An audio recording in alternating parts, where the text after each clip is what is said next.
The family of Walter Wallace Jr., the black man whose fatal shooting by Philadelphia police has sparked nights of unrest in that city, is appealing for calm. And National Guard troops are bracing for more disorder. This was his father on Tuesday night. That's all I'm sending out is an SOS to help, not to hurt and cause no chaos, violent, looting, fire, all this thing. Because I wasn't brought up like that. I don't know what's going on, and I hope people show my family and the city some kind of respect. Because I like me, I ain't got time to loot and burn up and destroy where I live. It's uncalled for. It really is. Wallace's family says he was suffering from a mental breakdown when he was confronted by police armed with a knife. A family lawyer says he suffered from bipolar disorder, and his wife relayed his psychological difficulties to the officers before the shooting. A bystander's video on Monday shows the incident. His mother, Catherine Wallace, was also there. I was telling the police to stop. Don't shoot my son. Yeah. Please don't shoot my son.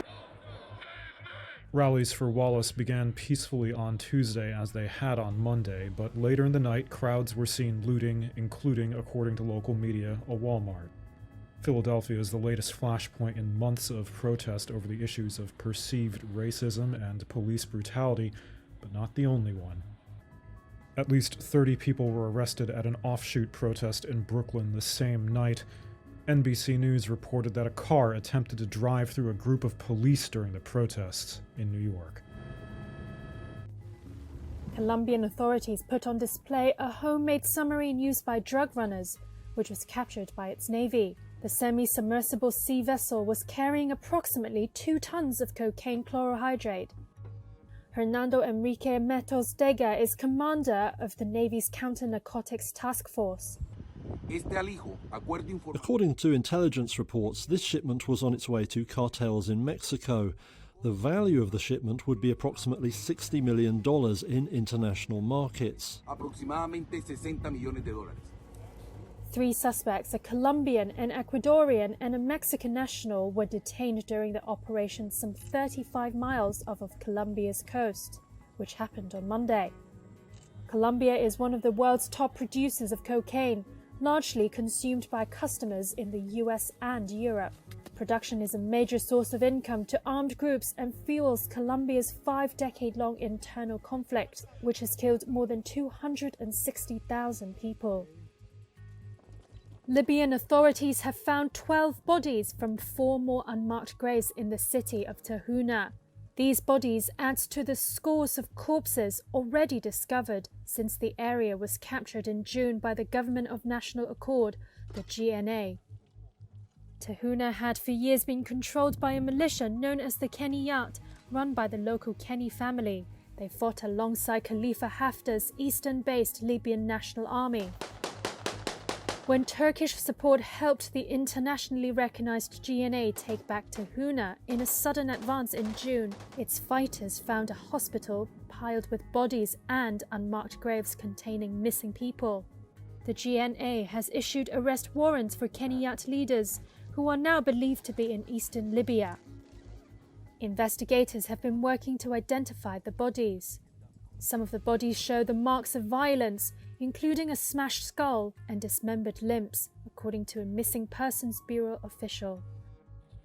Afghan authorities say at least 3 civilians were killed and 14 others were wounded in a blast in Kabul on Tuesday.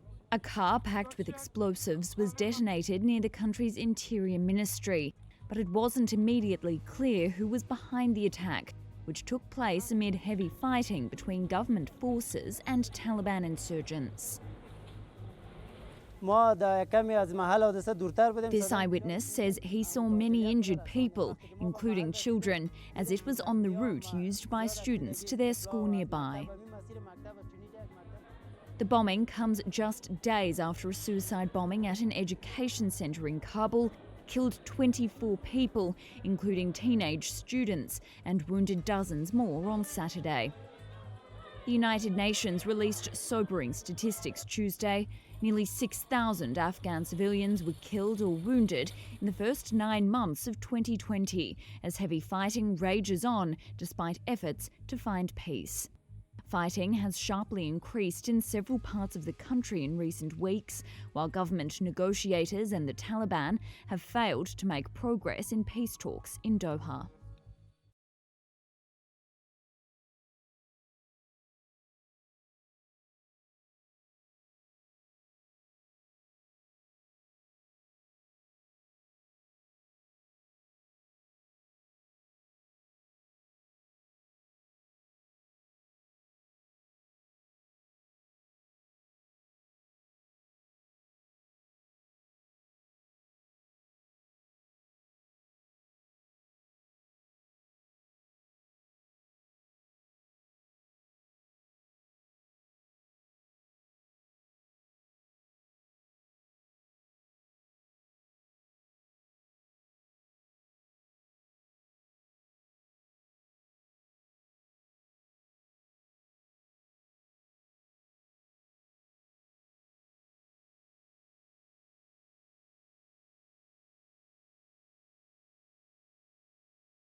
عربية بقى لها 120 سنة، الموتور بتاعها الأصلي اللي موجود فيها. عربية تحفة، حتى ده خشب، صدر العربية خشب.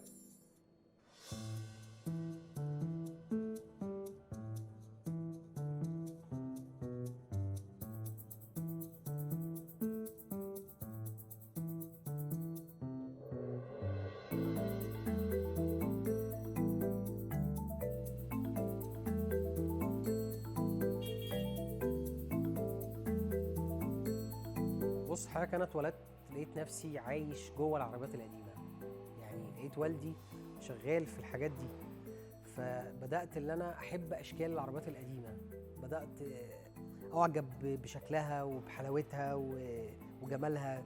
وتاني حاجه برضو حببتني فيها ان انا لقيت العربيات دي بشوفها قدامي في الشاشه، يعني وانا صغير كنت بلاقي فيلم الممثل الفلاني راكب العربيه بتاعتنا.